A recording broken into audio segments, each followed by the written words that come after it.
नमस्कार दोस्तों, एक बार फिर से हम आपका स्वागत करते हैं। आइए आज के वीडियो में हम आपको बताते हैं केंद्रीय विद्यालय क्या है और केंद्रीय विद्यालय में पढ़ाई करने के लिए आपको एडमिशन कैसे कराना पड़ता है।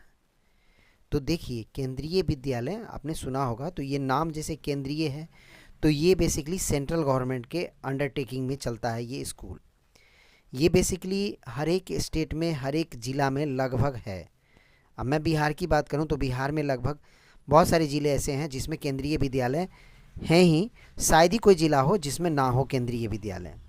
अब आपको पता होगा, हमारे मन में सवाल आता है कि केंद्रीय विद्यालय में हम एडमिशन कैसे कराते हैं और उस एडमिशन के साथ हम अपने बच्चे को पैसे कैसे पढ़ा कैसे कर सकते हैं। और इसमें जो आपके बच्चे का जो खर्च आता है, जिसमें 70 से 80% गवर्नमेंट देती है आपको, और 10-20% ही आपको पैसे देने पड़ते हैं। बेसिकली पैसे इसमें आपको नहीं के बराबर देने पड़ते हैं। केंद्रीय विद्यालय में फीस लगभग 500 रुपये के आसपास होता है, जो बहुत नॉमिनल प्रोसेस है। आज के दौर में अगर हम 2025-24 की बात करें तो अगर किसी प्राइवेट स्कूल में हम बच्चे का एडमिशन कराते हैं तो मिनिमम फीस आपको 1000 रुपये, 2000 रुपये, 2500 रुपये लेकर के, कई स्कूल में तो 4-4 हज़ार, 5-5 हज़ार, 6-6 हज़ार तक फीस लगते हैं। उसके बाद भी बच्चे की गुणवत्ता की पढ़ाई हम नहीं कह सकते कि कोई स्कूल बहुत अच्छा है या किसी को हम बहुत ख़राब कह सकते हैं। बट आपको मैं बता दूं, केंद्रीय विद्यालय की हम तुलना जो इंडिया में जो रेपुटेड स्कूल हैं, 10 जो नामी गामी कुछ स्कूल्स हैं, उसकी तुलना में हम इसको कंपैरिजन कर सकते हैं, क्योंकि ये स्कूल बहुत बड़े कैंपस एरिया में बना होता है। इसका स्ट्रक्चर काफ़ी अच्छा होता है।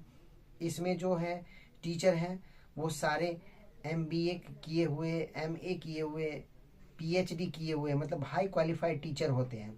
जनरली हम किसी प्राइवेट स्कूल्स की बात करें तो यहाँ पे ग्रेजुएट टीचर भी होते हैं, बट अगर केंद्रीय विद्यालय की बात करें हम तो इसमें PhD तक टीचर होते हैं, प्रोफेसर रैंक के भी टीचर होते हैं, तो बहुत अच्छे टीचर्स होते हैं इसमें। तो आपके बच्चे की गुणवत्ता इसमें बहुत अच्छी होगी। केंद्रीय विद्यालय में सबसे बड़ा रोल आपका आता है एडमिशन का। तो एडमिशन के लिए अगर आपको इसमें फर्स्ट में एंटर करना है बच्चा को, पहले में आपको बच्चा को पढ़ाना है, तो इसमें मिनिमम एज उसका जो डिफाइन किया गया है 6 साल। अगर आपका बच्चा 6 साल है तो इसके लिए आपको ऑनलाइन आवेदन करना होता है और उसके बाद आप इसको केंद्रीय विद्यालय में पढ़ा सकते हैं। बट उस ऑनलाइन आवेदन करने के लिए आप किसी भी साइबर कैफे में चले जाएं या आपके आसपास में जो CSC सेंटर चलाता हो उस पर आप चले जाएं, अपने बच्चे का आधार कार्ड लेकर के, एक आवासीय सर्टिफिकेट लेकर के और एक बर्थ सर्टिफिकेट लेकर के। क्योंकि देखिए, केंद्रीय विद्यालय में एडमिशन करने के लिए अगर हम डेट ऑफ बर्थ की सिक्योरिटी कहें तो वो आपको जन्म प्रमाण पत्र से क्लियर किया जाता है। एड्रेस की पुष्टि कहें तो वो आवासीय से पुष्टि की जाती है। और आधार कार्ड तो एक आपका पहचान पत्र हो गया। तो इस तरह से आपको अगर केंद्रीय विद्यालय में एडमिशन कराना है तो ये 3 तरह के डॉक्यूमेंट आपको लगेंगे। उसके अलावा नॉमिनल चार्ज लगते हैं। अगर आपको एडमिशन कराना है तो कोई बहुत हार्ड एंड फास्ट फीस नहीं होता है। मैंने जैसे आपको बताया कि 500 रुपये तक की फीस होते हैं, किसी में 600 रुपये फीस होते हैं। तो आपको पता है आज के डेट में प्राइवेट स्कूल में किसी भी जो सबसे मिनिमम क्राइटेरिया का जो स्कूल है उसका फीस 1000 रुपये आता है। पहले में आपको फीस सिर्फ 500 रुपये ही लगते हैं। एडमिशन का भी आपको मैं बता दूं 2-3 हज़ार रुपये शुरू में आपको लगेंगे, उसके अलावा कोई चार्जेस नहीं लगते हैं। और इसमें जो है मैंने आपको बताया बहुत अच्छी पढ़ाई होती है। तो आप भी अपने बच्चे का केंद्रीय विद्यालय में एडमिशन कराएं। अभी 7 मार्च 2025 से नामांकन चालू हो चुका है, जो 21 मार्च 2025 तक चलेगा। तो आप अगर कहीं भी रहते हो ऑल ओवर इंडिया में तो केंद्रीय विद्यालय का एडमिशन सेशन शुरू है।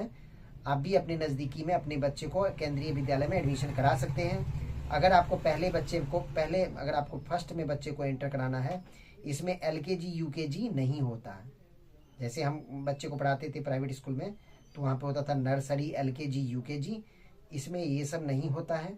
इसमें 1 से ही होता है, क्लास 1, क्लास 2, क्लास 3 ऐसे करके होता है इसमें। तो केंद्रीय विद्यालय में आपको एडमिशन कराने के लिए अगर आपको 1 में कराना है तो रजिस्ट्रेशन शुरू है। अगर आपको 1 में नहीं कराना है तो आपको ऑफलाइन जाकर के फॉर्म भरना पड़ेगा, ऑफिस में जाकर के। और अगर आपको 1 में जाना एडमिशन कराना है तो आप कहीं से भी ऑनलाइन फॉर्म भर सकते हैं। अगर आपको 2, 3, 5, 6 किसी अदर क्लास में आपको एडमिशन कराना है तो आपको ऑफलाइन फॉर्म भर के ऑफिस में सबमिट करनी पड़ेगी। तब आपके बच्चे का लिस्ट में अगर नाम आएगा, सिलेक्शन किया जाता है यहाँ पे ड्रॉ करके। तो ड्रॉ करके अगर आपका उसमें लिस्ट में नाम आता है तभी आपके बच्चे का वहाँ पे एडमिशन होता है। तो आप भी अपने नज़दीकी केंद्रीय विद्यालय में अपने बच्चे का एडमिशन करा सकते हैं।